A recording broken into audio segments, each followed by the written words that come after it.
நிறைய பேர் என்கிட்ட மைக்ரோ கிரெயின் பிஸ்னஸில் லேக்ஸில் ஏர்ன் பண்ணலாம், இது உண்மையான்னு கேட்டிருந்தீங்க. ஆமாம், இது உண்மை தான். ஆக்சுவலாக மைக்ரோ கிரெயின் பிஸ்னஸில் நானும் லேக்ஸில் ஏர்ன் பண்ணிட்டு தான் இருக்கேன்.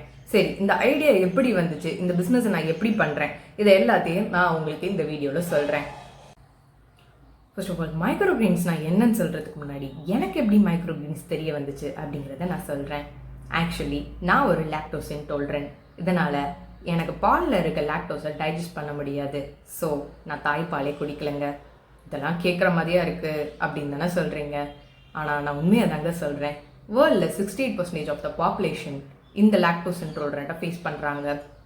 அதில் நானும் ஒன்று தான்.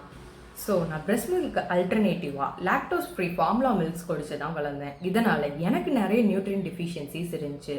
இதை ஓவர் கம் பண்ணுறதுக்கு நான் நிறைய நியூட்ரியன் ரிச் ஃபுட் எடுத்துப்பேன். அப்படி நான் எடுத்துக்கிட்ட ஒரு ஃபுட் தான் ஸ்ப்ரவுட்ஸும். பட் நாள் பட எனக்கு ரெகுலராக ஸ்ப்ரவுட்ஸ் சாப்பிடும்போது அதோட டேஸ்ட் எனக்கு சுத்தமாக பிடிக்கலை. அண்ட் சில டைம் எனக்கு வாமிட்டிங் சென்சேஷன்ஸ் கூட இருந்திருக்கு. இதனால் நான் இதை விட ஒரு டேஸ்டான அண்ட் நியூட்ரியன் ரிச்சான ஃபுட்டை தேடிக்கிட்டே இருப்பேன். அப்போ நான் கண்டுபிடிச்ச ஒரு சூப்பர் ஃபுட்டு தான் இந்த மைக்ரோ கிரெயின்.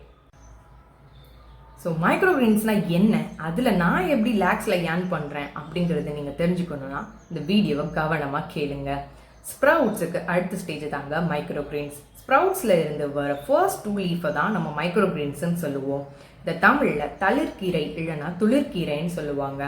இது ஸ்ப்ரவுட்ஸை விடையும் கீரையை விடையும் நியூட்ரியன் ரிச்சான ஒரு வீகன் சூப்பர் ஃபுட்டுங்க. சரி, இதை வச்சு நீ எப்படி லேக்ஸில் ஏர்ன் பண்ணுற அப்படின்னு தானே கேட்குறீங்க.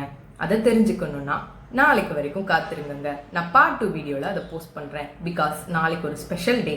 அதை நாளைக்கு சொன்னால் தான் கரெக்டாக இருக்கும்.